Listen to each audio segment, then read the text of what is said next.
strong language in a brand new series behind the scenes with Suggs and the Roadies. In this show, we rock down the road to Hyde Park with those Love Cats The Cure, playing a one-off UK gig. Robert Smith's guitar amp blew up in the last show and a new one hasn't arrived yet. Will it turn up in time for tonight's sellout? Will he like the way it sounds when it does? Will Robert like it so much that he won't be able to stop playing when the 10 o'clock curfew arrives, pissing on Mayfair? Find out in his back-combed, smudged lipstick, all-in-black edition of Roadies.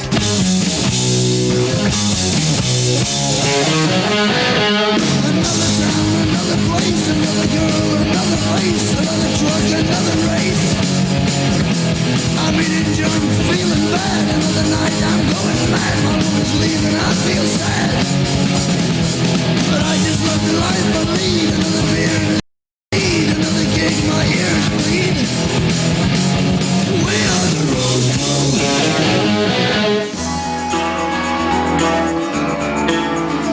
Hyde Park has been an occasional venue since the free festivals of the late 1960s. Today it's the turn of goth rockers The Cure to scare the ducks with their mixture of angst-filled lyrics and lipstick. The Cure have been around in various guises since the late 1970s, but we all know it's really all about Robert Smith. Thanks largely to him, The Cure have sold over 30 million albums.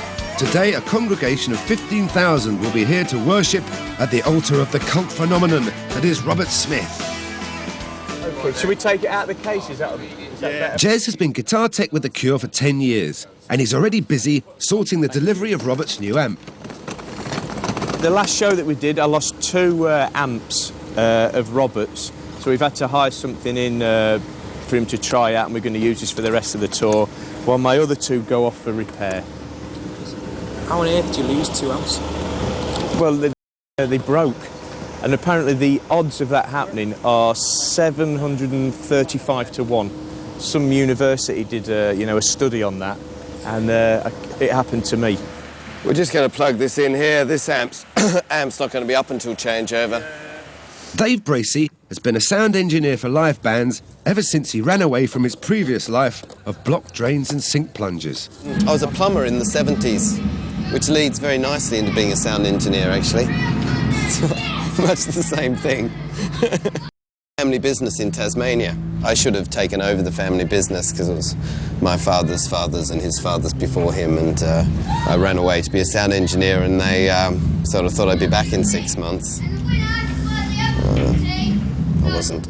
Jez and Dave have worked together for years with other bands like Depeche Mode, Robbie Williams and Madness, I'll have you know.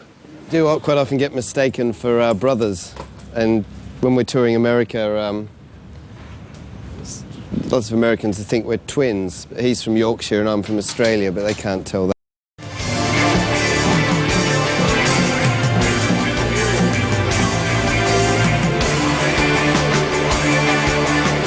Jez started as a roadie in the 80s after meeting a bloke from the Sisters of Mercy down the pub. He said, oh, well, we're doing a show next week if you fancy coming along. So I says, oh, yeah, that would be great. So basically helped them lift their gear into the van, all got in this van, drove off, helped them lift it out.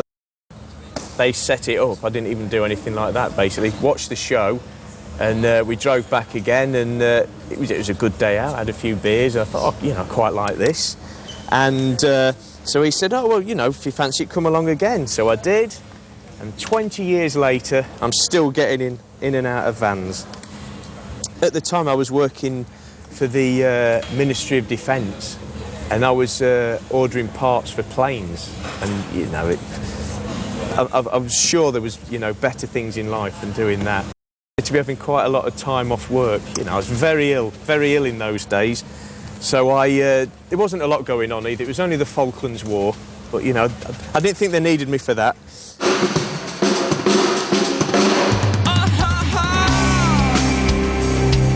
It might not look like it, but Robert is a perfectionist. He knows what he wants, and he makes sure he gets it. Robert's vocal requirements are rather unique in the way he likes his voice to sound in the monitors. And we're not thinking this microphone here because that one's working. It's like the industry standard. Don't fix it. But It's interesting. Robert's needs are quite bizarre. You could make these monitors sound really nice, and then Robert would come up and sing and want them changed back to the way they are now. Yes. Shall I carry that and we'll go and... Living up to his reputation, Robert demands to hear the replacement amp before the gig. Go and put it up in So the... Jez and the to take it over to his dressing room so that it's ready for Robert to play when he turns up later. I've worked with The Cure for 10 years now, but before I worked for them, when I was working for The Mission, we did a show in, it was in LA, and the lads used to do a Cure song in the sound check, and one day I just had a little sing doing it, and they said, oh yeah, you should do that, you know, put on a bit of a Robert voice. So the show in LA, I got this wig, the big baggy jumper, put a bit of lipstick on, and the singer, okay, we've got a special guest now, never said who it was. I walked out. I mean, look at me. I'm not the biggest of lads, but people thought it was Robert. And, like, they were going crazy, you know. I sang this little song and that, and got ushered off stage. People were trying to get at me. The tour manager had to push people out of the way. And so it's quite funny now to be, you know, working for The Cure. Sometimes I do have to stand in for Robert as well, you know, when he can't make things. I've opened 2 supermarkets for him, and I've judged a gymkhana down in Brighton. I think the hardest thing I had to do for him was this village fete, because he's a bit of an aficionado on the market gardening world, and he knows a good marrow. While the crew take a break and ponder the answer to 6 down, Dave's puzzling why there's no sound coming out from the mixer. Okay. Try pushing a few buttons, Dave. Yeah. Okay. Ah, that's it. Sunglasses will help. But have you tried turning it on? It's not on. Well, thank you very much. A lot of people thought I was dead. Tonight, Matthew, I'm an old Ted. I do like the Elvis. As you can see, my little shrine. And the good Lord Elvis did come back down to earth recently and knock the pop idols and shitty boy bands off the top. He was there, top of the charts where he belongs, mate. Dave's now found the on button and is testing the gear out. I just have to check a couple of feeds to the recording truck. This is being recorded for a video tonight, I believe. There's a couple of special things I need to send them to make their life easier, like all the vocal effects and stuff, which are far too specific for anyone else to be able to get right on a one-off occasion. Hard enough for me to get them all right, and I do it every night, so.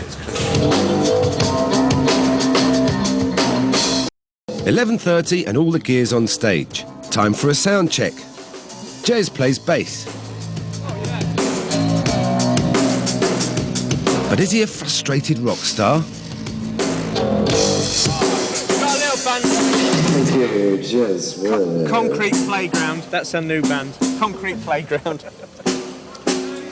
I don't think every roadie does want to be a rock star, really. I mean, work with a lot of people and you see that, I mean, lives on everyday lives. You know, I do a lot of work with Robbie Williams, and there's a fine example of, you know, you think that would be a great thing to be Robbie Williams, but, you know, he can't live a proper life. We had a couple of months down in Bath at this place in the country, and we were rehearsing down there, and he loves his football, so we played a lot of football and a lot of five-a-side, and we got to the last day and we thought, right, we'll have a bit of a cup game, and we went to this little village football pitch, right, to have this football, and within 10 minutes there's about 100 people stood around watching this little game of football, so we had to leave, and, you know, I don't think I could put up with that. I'm quite happy to, you know, travel around with the rock star, but not be the rock star.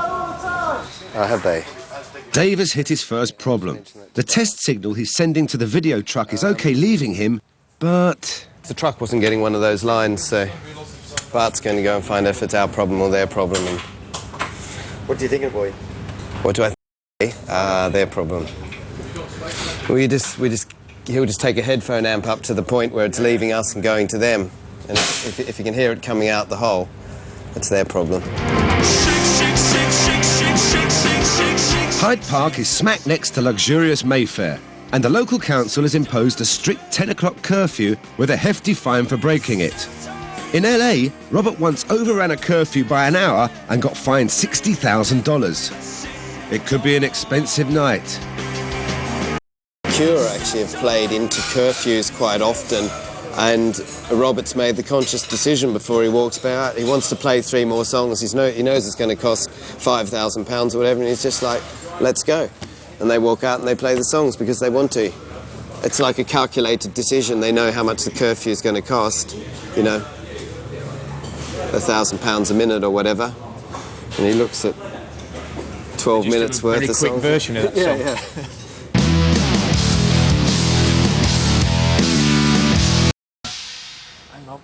Hang on, mate. You're all right. Bring her down. There you go. From several yards away, that looks like a professional job. This is the only show we're doing in the UK, so a lot of the guys have got their family coming down and that. Unfortunately, I can't get mine down because they live over in the States, but I always carry my little picture around with me of the family. There they are. Mary Lou, Bubba and Shian. Yeah, my life changed 10 years ago with a day off in New Mexico, next door to a trailer park. 2 bottles of tequila later, and that happened. God, missed them. Dave's just got the call he didn't want. That phone call indicates that it's our problem.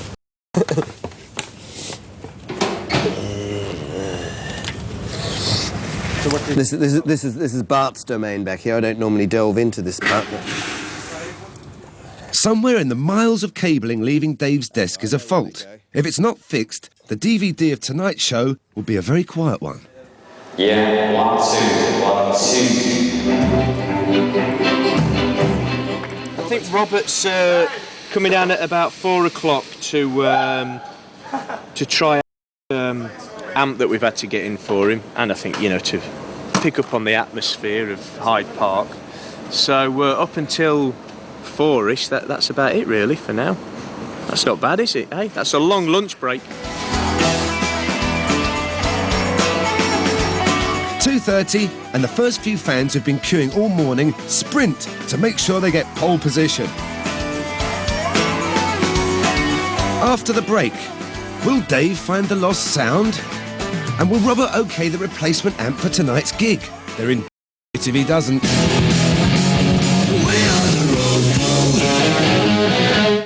There's always been.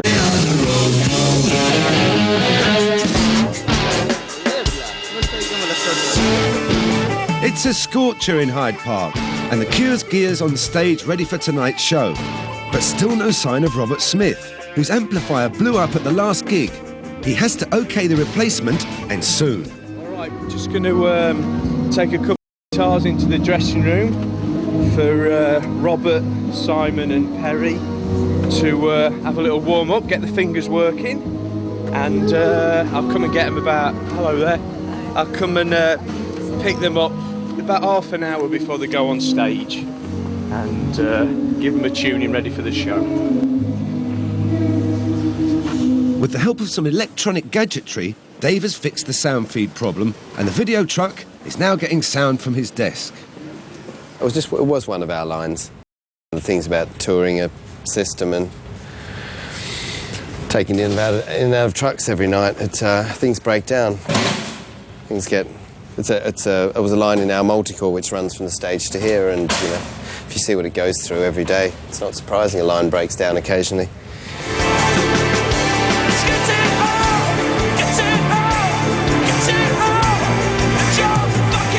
Robert Smith and The Cure attract some pretty hardcore fans. Hey!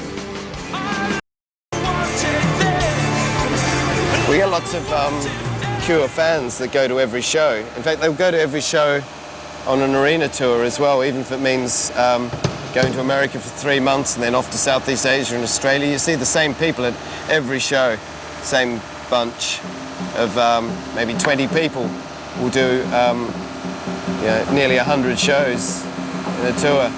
They work at ordinary jobs, most of them, for 4 years, saving up all their money so they can take a lengthy holiday and follow the band around. It's quite interesting. But there was a band that I was working with, and we were in America, and one of the band members ushered me over, and he said, there's a girl down the front who's dancing in a really strange way, and it's putting me off a little bit. She seems to be in the light all the time. He says, she keeps catching my eye, and it's putting me off a little bit. So we said, OK, we'll have a little wait. He says, any chance of getting her out of the way? So I said, OK, I'll look. Anyway, I went down, and it turned out that she was the signer for the deaf people in the crowd. She put up a bit of a struggle, but we got her out of the way in the end.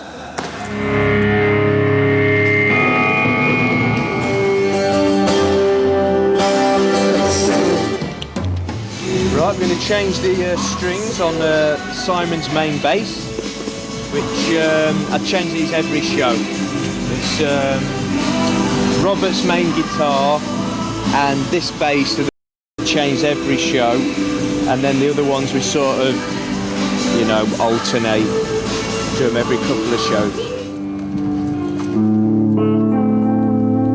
Robert has finally turned up and is checking out the new amp.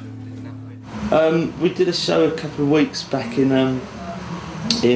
Italy, and it kind of looks like Noah's Ark, and everything sort of filled up with water. And it was amazing, actually. The only thing that really did suffer was my amp. I told you not to carry this stuff in here on your own. He's very hands-on. But it just stopped working the other night, but strangely enough, so did the spare, which is kind of odd. And then the spare didn't work either. So.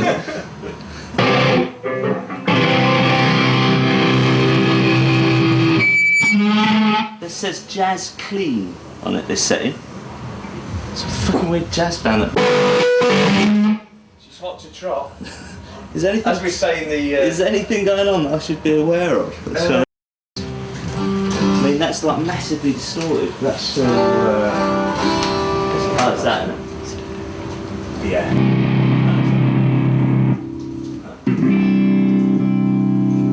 This is going to be the clean channel, isn't it?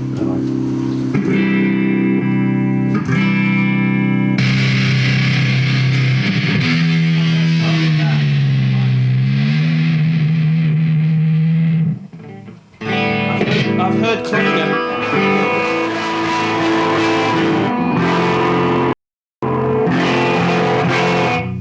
This is just a matinee performance. No extra charge.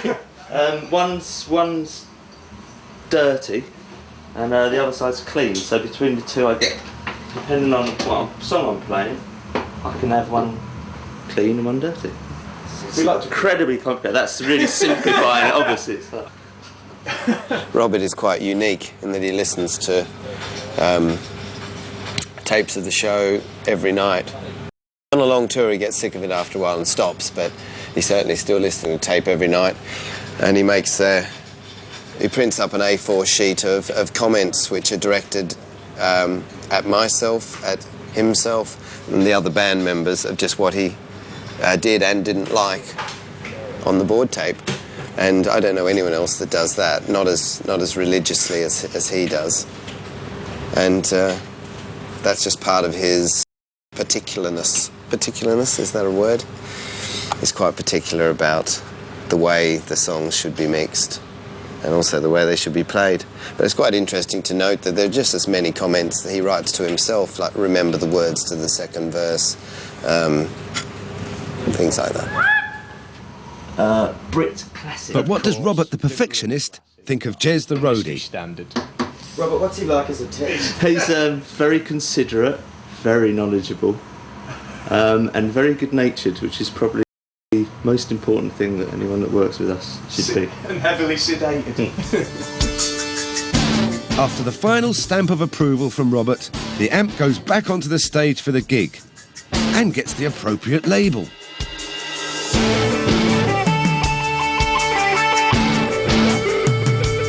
Almost time for the band to come on stage, and things have started to get a bit frantic. It's funny how, like I said earlier, though, your day can be quite, gently going along. And then as you see now, you've got to get a bit of a move on. That's why I'm like a coiled spring all day. You've noticed that, though. It was about this time yesterday that my amps were blowing up, so hopefully things will be a little bit more relaxed this time. But Dave is far from relaxed, thanks to a last-minute request. Oh yeah, all of a sudden Robert also wants my mix to go to the recording truck, which we hadn't allowed for and hadn't patched in, and that's what we're doing now. Final missing piece of the jigsaw. And then off we jolly well. Everything's ready. The only unanswered question is whether Robert will stop playing at the 10 o'clock Mayfair curfew or get fined £1,000 a minute.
The band did overrun the curfew by 5 minutes, but they didn't get fined.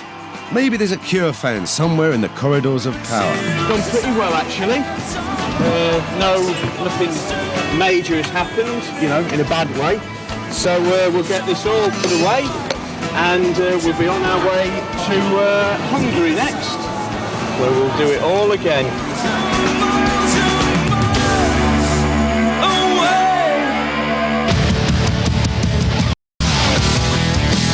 We're back inside the bizarre world of the Roadies and Canadian superstars Nickelback tomorrow at 11. After the break tonight, it's all slightly surreal at the Tattoo Parlour. Stay with us if you dare.